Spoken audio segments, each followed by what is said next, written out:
Buenos días a todos. Bueno, buenas tardes ya, por decir.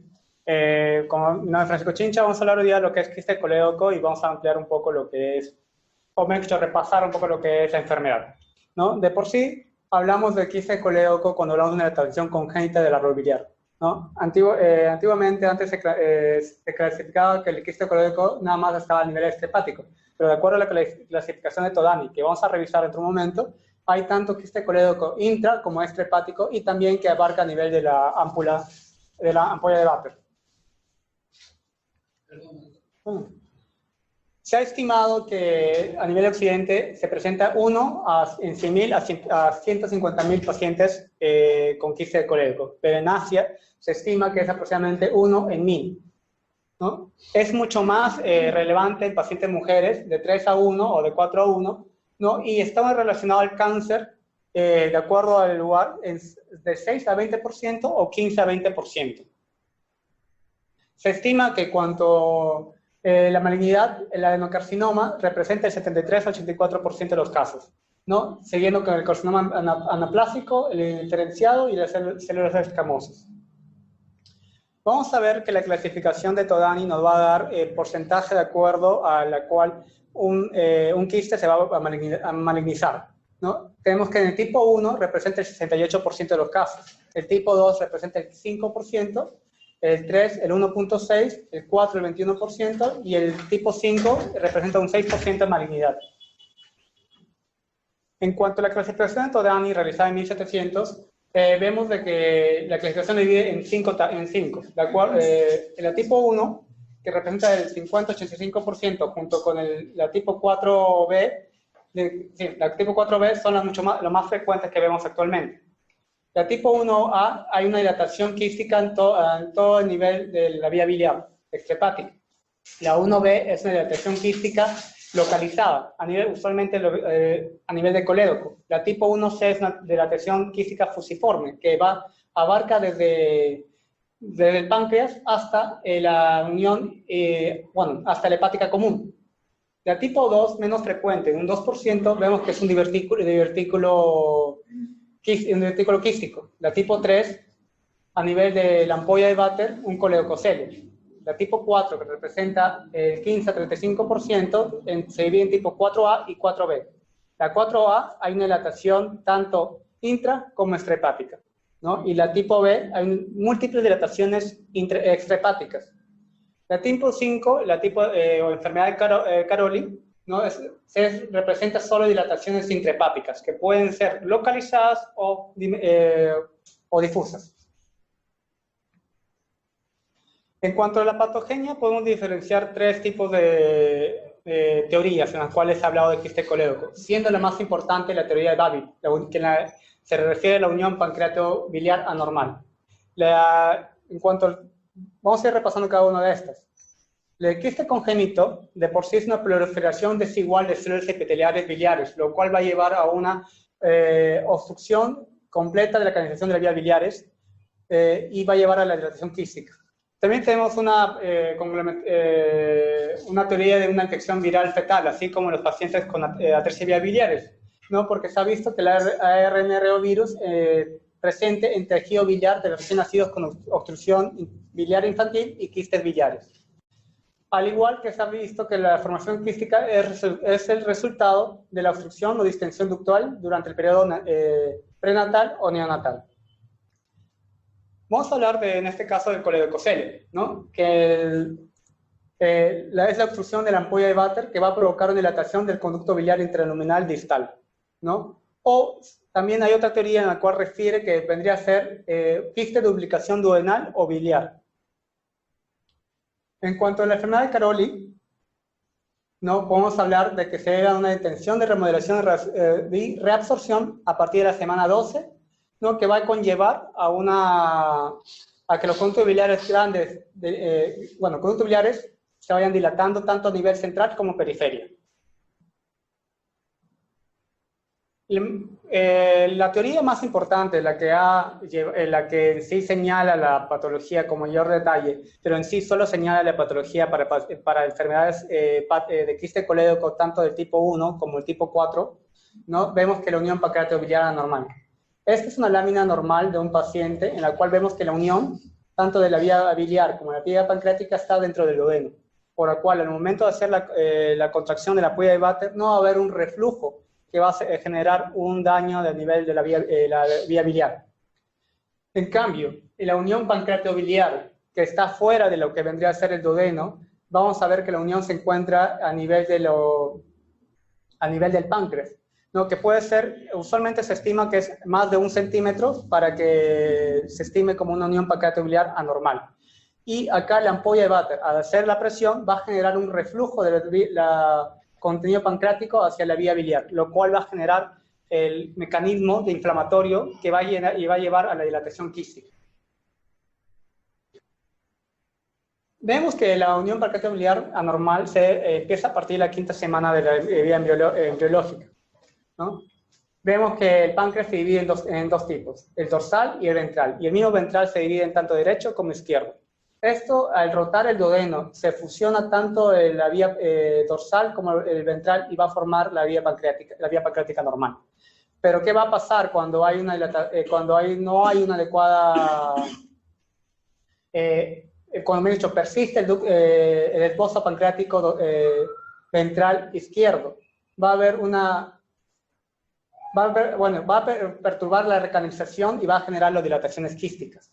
En cambio, cuando hay una unión de la parte dorsal con la ventral de forma oblicua, va a generar una unión pancreatobiliar anormal, pero sin dilatación de la vía quística, de la vía biliar, discúlpeme.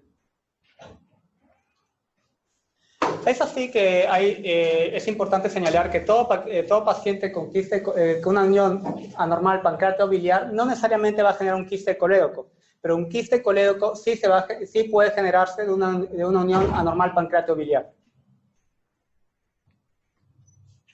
Es así que la clasificación de COMI va a ver la unión pancreatobiliar y es importante para nosotros como cirujanos determinar este tipo de unión, ya que esto nos va a permitir saber al momento de la resección quística hasta dónde debemos abarcar.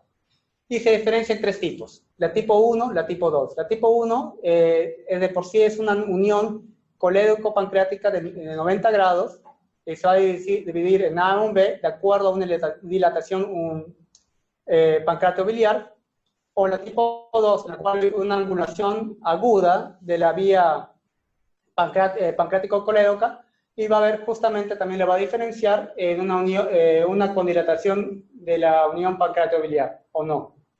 Y la tipo 3, en la cual usualmente está clasificado el Pancreas divisum, va a tener, de acuerdo a su clasificación, múltiples alteraciones. Y usualmente, en este caso, hay una remanente accesorio de la vía biliar pancreática.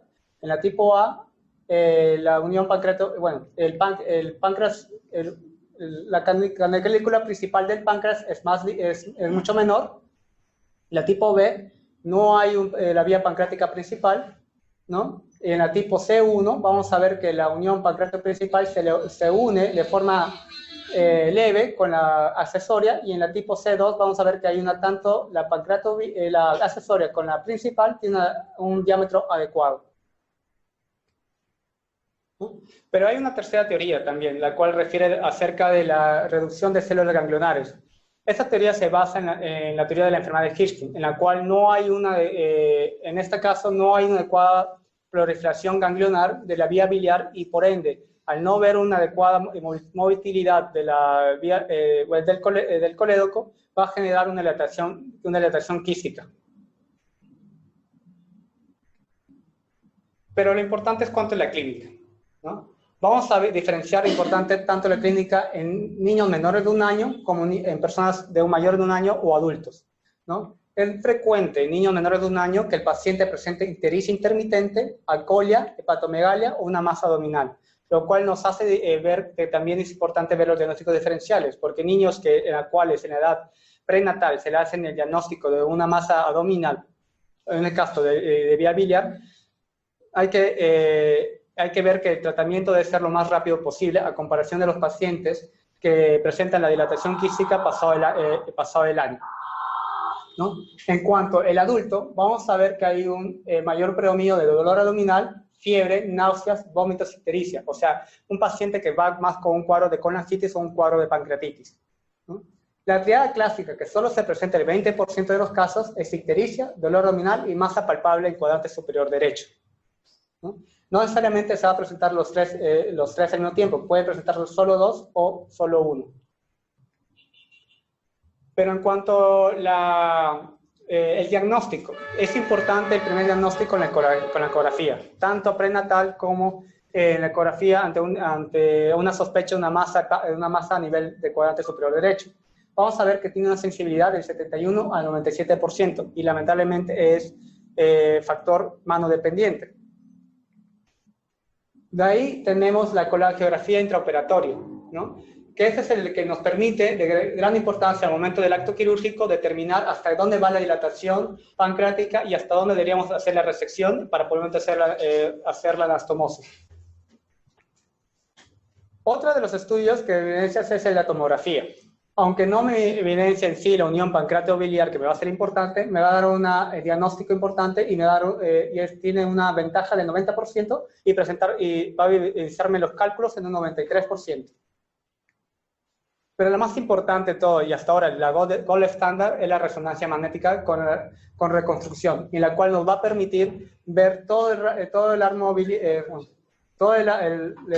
arma biliar, ¿no? Para poder determinar el manejo, el diagnóstico y el pronóstico de otros pacientes, ¿no? Y lo cual vamos a ver que tiene una sensibilidad de 90 al 100% de los casos. En cuanto al diagnóstico diferencial, vamos a dividir en dos partes, ¿no? Tanto pacientes de menores de un año como mayores de un año, ¿no? Vamos a ver que la cabeza es importante diferenciarlo con la atresia vía biliares, ya que el pronóstico de estos pacientes con atresia vía biliares es mucho peor si es que el tratamiento suele demorar, ¿no? Estos son los quistes hepáticos, quiste mesenterio, la misma atresia duodenal y la duplicación intestinal, ¿no? En cuanto a pacientes adultos, hay que descartarlo con un paciente con pancreatitis, que va a producir un pseudoquiste pancreático, un tumor de vías biliares, obstrucción biliar, ya sea por cálculo, o un colangiocarcinoma.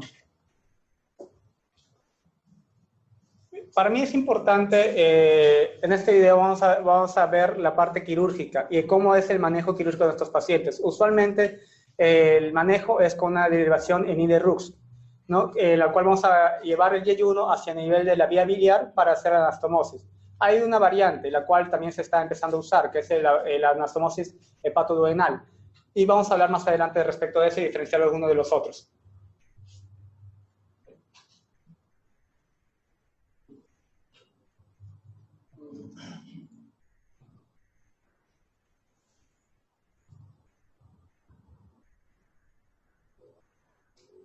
Bueno, no se va a poder escuchar el audio, pero de por sí vamos a ver las imágenes, ¿no? Vamos a ver cómo la reconstrucción en IDE-RUX no se produce y cómo es importante ver las dimensiones, ¿no? Lo importante es la remoción total del quiste colédoco y la anastomosis yeyunal con la vía biliar, ¿no?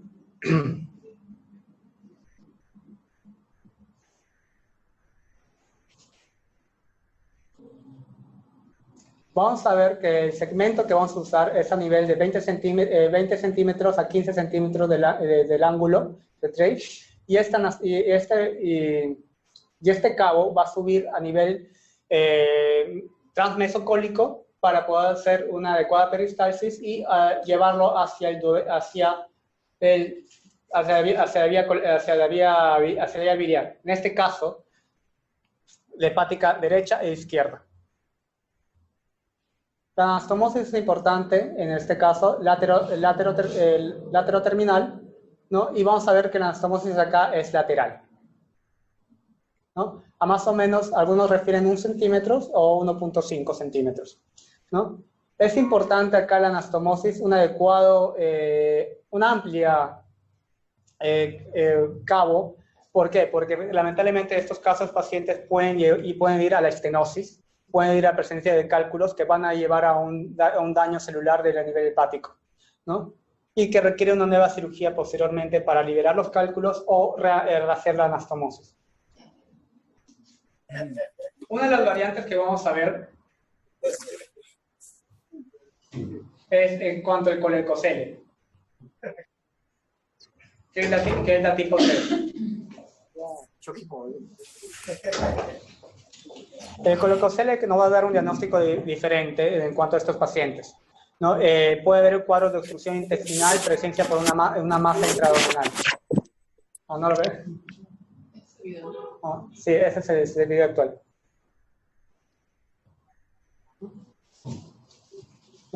Se ve,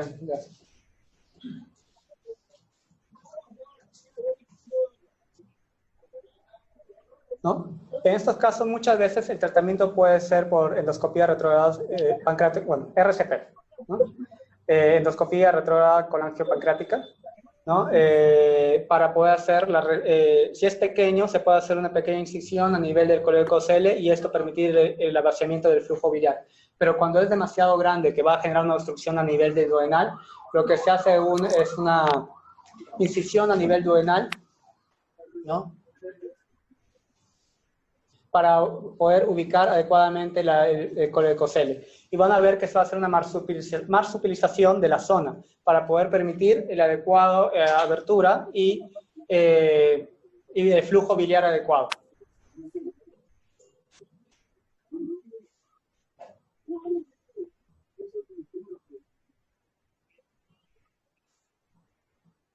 Se hace la duodenotomía, se identifica el colecocele, la ampolla de Vater, se va a hacer una resección a nivel de la parte distal de forma circular para luego abrirlo y llegar a la base de lo que vendría a ser el colecocele.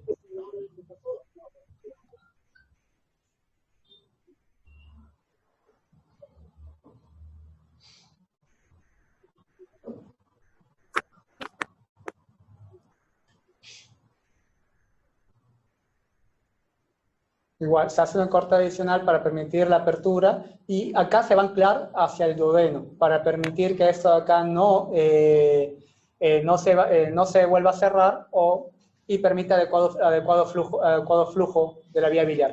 Lo importante, a diferencia de este grupo, el tipo 3, comparado con los otros, es que el pronóstico es mucho mejor, al igual que el paciente con divertículo de quiste colédoco, comparado con los otros grupos. Sí, perfecto.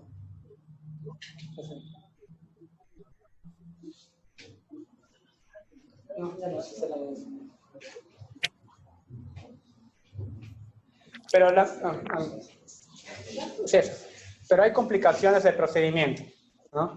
En un paciente, estamos hablando ahora exclusivamente de los pacientes con IDRUX, ¿no? Va a haber una injuria puede haber una injuria de la vena porta si es que no hay una adecuada disección. Puede haber una lesión de ambos conductos hepáticos, una injuria del conducto pancreático, ya que al momento de hacer la resección a nivel de lo que vendría a ser la cabeza de páncreas, tenemos que tener mucho cuidado al momento de resecar todo el quiste dilatado. Y tratar de llegar hasta la unión pancreato-biliar para poder resecar todo. Lamentablemente, en algunos casos se ha visto que al ser demasiado impetuosos podemos lesionar la vía pancreática principal y generar un cuadro de obstrucción a nivel distal. Si no tenemos adecuado pasaje de la parte yeyunal, y puede haber un giro del segmento central de IDRUX, lo cual me puede llevar a generar una necrosis intestinal y lamentablemente volver a entrar a hacer operaciones en menos de 48 horas. Si es que vemos que no hay un adecuado, al momento de la anastomosis, la parte de la vía biliar no es adecuadamente amplia, ¿no? Este puede llevar a un estrechamiento y puede llevar a una colangitis y puede llevar a la presencia de cálculos biliares. Así como, lamentablemente, el dejar algún remanente de la vía biliar puede llevarme a una malignidad. La malignidad es mucho más frecuente, como he mencionado, la adenocarcinoma. Pero de por sí, lo importante es poder hacer el diagnóstico lo antes posible y poder tratarlo lo antes posible, porque lamentablemente la vía biliar, al estar dilatada, va a persistir el proceso inflamatorio y este proceso inflamatorio va a generar su lesión y va a conllevar hacia una malignidad. Por eso es importante que todo paciente con quiste colédoco tratado o operado sea seguido periódicamente toda su vida, ¿no? Para evitar identificar el cáncer si se llega a desarrollar y poder hacer el tratamiento adecuado o oportuno. Vamos a revisar algún parte de artículos, por ejemplo, ¿cuándo es importante hacer el momento oportuno de hacer la cirugía en un paciente asintomático de quiste colédoco? Vamos a ver que pacientes que son prenatales, que el diagnóstico de quiste colédoco se realiza a partir de la sexta, séptima semana, ¿no? o octava o novena semana, vamos a ver que comparado con los que se hacen más temprano, su lesión a nivel pancreático en la biopsia va a ser mucho mayor, ¿no? Pudiendo llegar a una fibrosis grado 3 o fibrosis grado 4, lo cual va a llevar a una cirrosis y el paciente no descompensado va a requerir lamentablemente llegar a un trasplante hepático, que lamentablemente en este grupo etario neonatal va a ser muy complicado realizarlo. Vamos a ver que una vez realizada la cirugía en el periodo de los primeros 30 días, los valores de las enzimas, las enzimas biliares, la transaminasa, la gamma-glutamina, va a descender mucho más rápido a comparación de los pacientes que se operan 30 días después. Otro en particular importante es, por ejemplo, la diferencia entre una anastomosis hepatoduodenal versus una IDRUX, ¿no? Como podemos ver en estos gráficos, para poder diferenciarla una de la otra, vamos a ver que la anastomosis del duodeno está a nivel de más o menos la primera porción del duodeno hacia la vía biliar.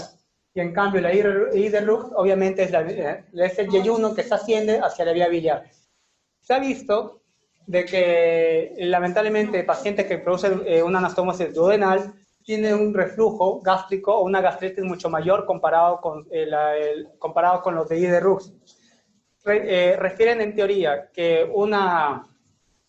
un kosher mucho más amplio que permite que el duodeno no esté muy fijo va a disminuir el reflujo gástrico, pero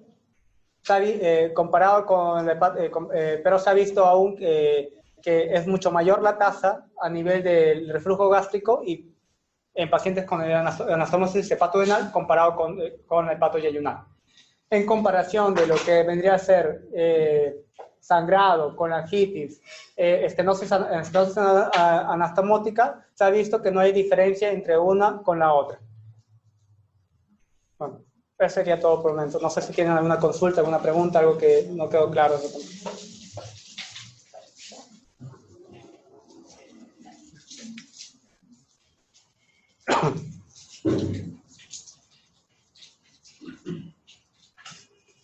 ¿Tienen alguna duda, alguna pregunta? ¿El doctor puede preguntarles a ustedes?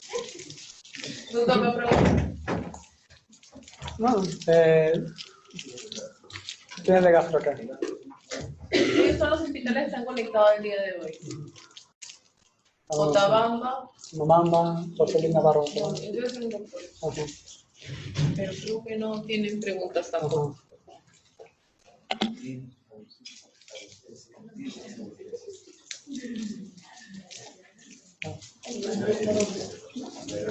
¿No hay anestesia? ¿O neonatología de repente? Hacer preguntas.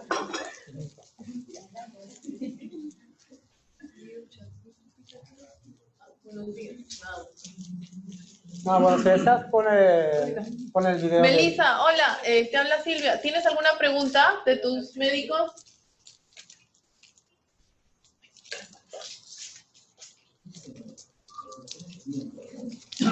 Al realizar la técnica de La suplicación. ¿qué porcentaje de cáncer esperamos? Bueno, se ha visto que el paciente con quiste colédoco tipo 3, porcentaje de cáncer es mucho menor, es aproximadamente un 15%. Aún así, se debe hacer el seguimiento adecuado a estos pacientes de por vida, porque lamentablemente pueden llevar al cáncer. Es bien raro, pero aún así se puede dar a estos pacientes una neoplasia.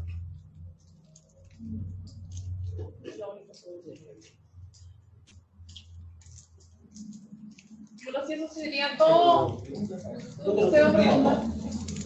Sí, No, es importante. La idea de una charla, si usted está por acá, es tratar de sacarle provecho, al menos en el área donde uno está formando, creo yo, ¿no? Está el neo. Entonces yo le preguntaría a usted, ¿cómo enfocaría usted, cuando ya sea asistente, a un neonato con ictericia, hiperbilirubinemia, a predominio directo, no indirecto, pero no indirecto? ¿Cuál sería su enfoque? ¿Cómo haría el seguimiento? Porque estos casos no aparecen a los 3, 4, 5, 6 meses. Si no hace un diagnóstico de su puede llegar al diagnóstico tempranamente. Sí, ¿cómo? Es importante eso, la idea. Entonces, diferentes especialidades, gastro, neo, todo eso, ayudan de mucha manera en la referencia, en la evaluación, en la solicitud de una interconsulta. Por eso, si usted no le molesta la pregunta, ¿cómo enfocaría usted más o menos un neonatorio? Dentro de sus 30 primeros días. Pero sobre todo va a depender mucho de la historia clínica que nos presente el recién nacido. ¿Cuáles son sus antecedentes prenatales por el cual está llegando este niño a la consulta o a la emergencia? Porque si es un niño como, bueno, los que nosotros manejamos acá, que está posgrado, está con sin pares de edad, quizás la... No, digamos que no tiene antecedentes porque voy a sospechar. Claro. Digamos que un niño que no tiene esos antecedentes, un neonato ictérico, claro. Pero se miden las bilirrubinas para determinar cuál es el tipo, ¿no? Si es directo o indirecto. Claro, si es directo también se ve qué porcentaje es, ¿no? Si es más del 20% o no de las bilirrubinas totales, que es considerado significativo. Y también se hacen estudios, imágenes puede ser, pero si es que hemos descartado otras cosas, por ejemplo, el hipotiroidismo congénito también nos puede dar una elevación de las bilirrubinas hacia el nivel directo. Entonces, eso también tendríamos que complementar, ¿no? Más las imágenes, obviamente, y la ecografía que a nosotros nos ayuda a hacer un investigación. Y la ecografía, usted, claro, para que ustedes se van, obviamente es el área, ustedes se van a las partes más procesos infecciosos que le pueden explicar esos cuadros, ¿no?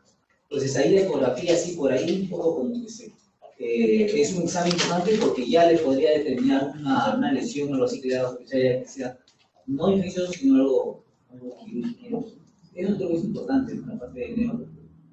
En los primeros días, primer mes es importante. Claro, como se había mencionado al inicio, o sea, la sintomatología lamentablemente no se va a ver la sintomatología clásica, pero la sospecha de bilirrubina directa, la sospecha de una masa abdominal dentro del cuadrante superior derecho de pacientes neonatales, debe sospechar en primera medida el quiste coleoco.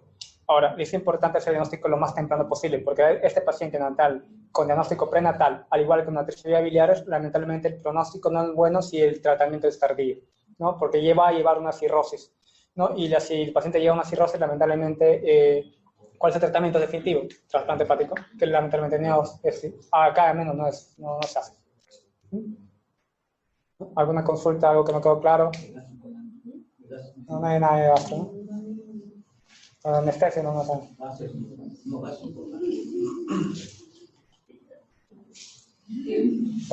Es importante, doctora, que no nos bloquee sala, pues cuando...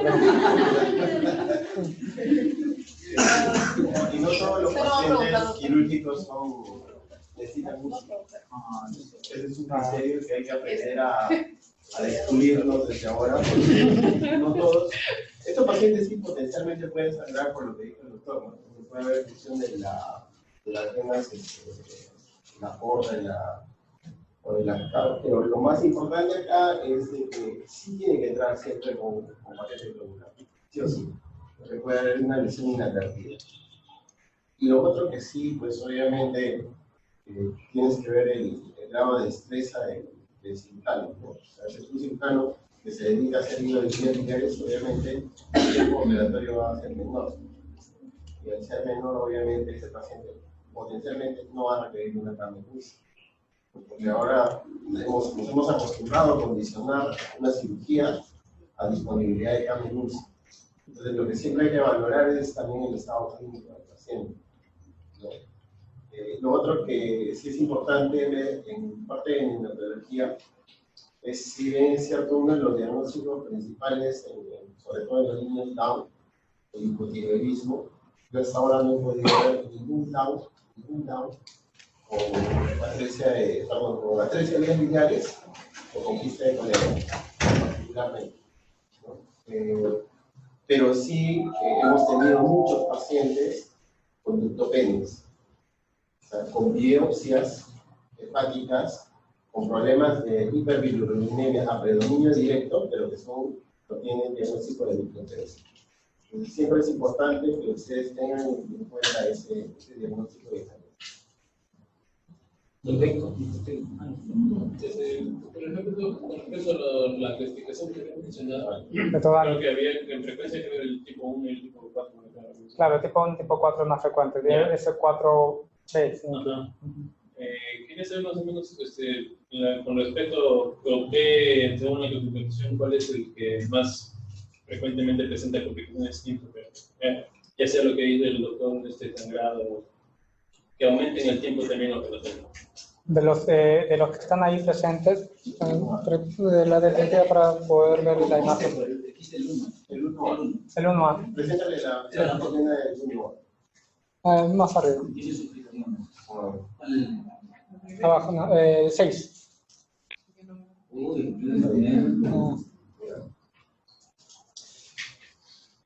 No, el 6. ¿Por qué el 6?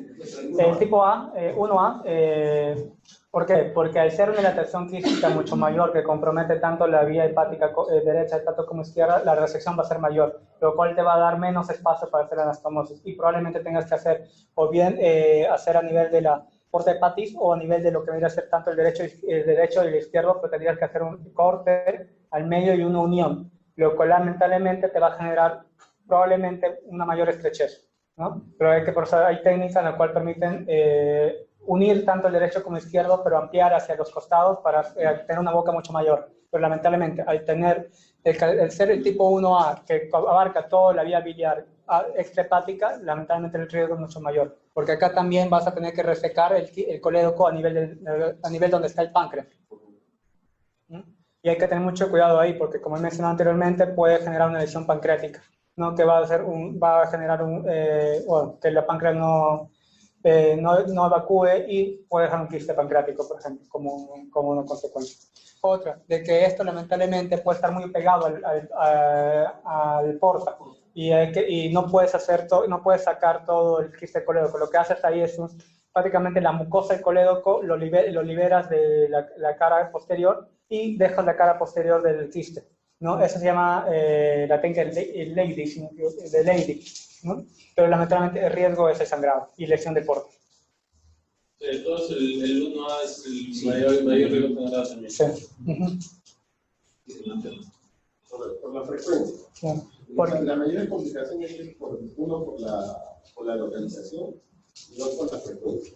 Ahora, los de tipo 4A también son complicados de operar, pero el problema es que acá la frecuencia es mucho menor. O sea, lo que más operamos nosotros son el tipo 1C, que son las multiformes, y la 1A.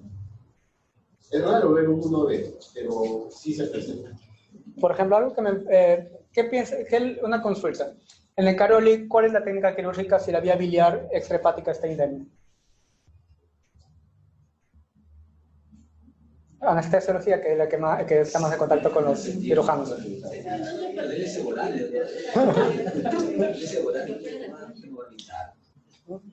Como ejemplo, por ejemplo, tienes una dilatación intrahepática solo en el lado izquierdo del hígado. ¿Qué es lo que harían? ¿O qué es lo que sospecharían que se podría hacer?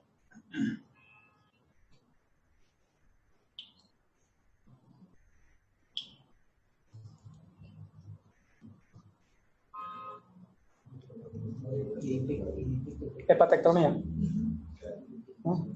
Sería la hepatectomía selectiva, ¿no? Para poder resecar el segmento dilatado. Se ha visto que si está todo dilatado, lamentablemente el pronóstico no es muy bueno. Se puede hacer la Ide-Rux, se ha visto que disminuye la dilatación, pero el problema no es a nivel extrahepático tanto, porque acá la fisiopatología no es la unión bilopancreática común alta, sino que la fisiopatología acá es a nivel intrahepática.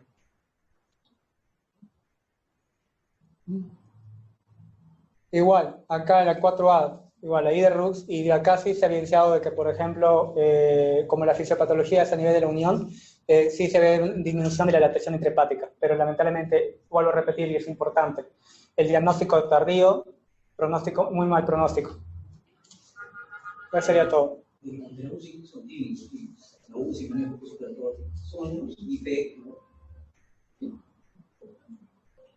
la UCI, UCI. para que nos ayuden a ver si, como el doctor sabe de operar un paciente tipo 1A, ha demorado hora y media, su operación, pero le tiene cambio de UCI, el paciente estable, todo.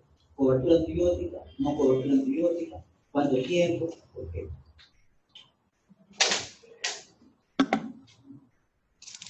Porque el manejo es preoperatorio, sala, postoperatorio, todos contribuimos en todo. Tenemos de sala, los cirujanos, después de sala, el cirujano, digo, no es que no dejamos, el manejo ya lo dejamos al médico, psicólogos, yo le sacaría provecho a estas exposiciones, ¿no? Y de verdad no las conozco mucho y no preguntaría. Entonces, realmente eso me decía cuando yo era de etapas, se supone nos van enriqueciendo más en la parte de información, nos vamos progresando más en la parte de manejo. Salvo que no han leído, no les interesa el kit de correo, bueno, ¿no? Pero si no, hay que contribuir. La idea es contribuir, ¿no? De repente hay un esquema de ya no hay manejo de terapia antibiótica por este motivo. Salvo de repente el doctor cambia su manejo en el postoperatorio, ¿no? Ya va a revisar algo, pero si no el doctor está un poco de etapa pasiva. De un solo lado viene la información, ustedes no están contribuyendo mucho. Es importante también, por ejemplo, de que, por ejemplo, como dice el doctor, todos empezamos a compenetrarnos más con tipo de actividades, porque nosotros como cirujanos damos un punto de vista. Los que hacen la parte clínica, obviamente el enfoque es más terapéutico, no quirúrgico. ¿No? La destreza que tienen ustedes, obviamente, es en el manejo fino del paciente en el postoperatorio. Así como el anestesiólogo, por ejemplo, me va a dar un manejo fino durante la cirugía. Porque eso también va a depender del éxito.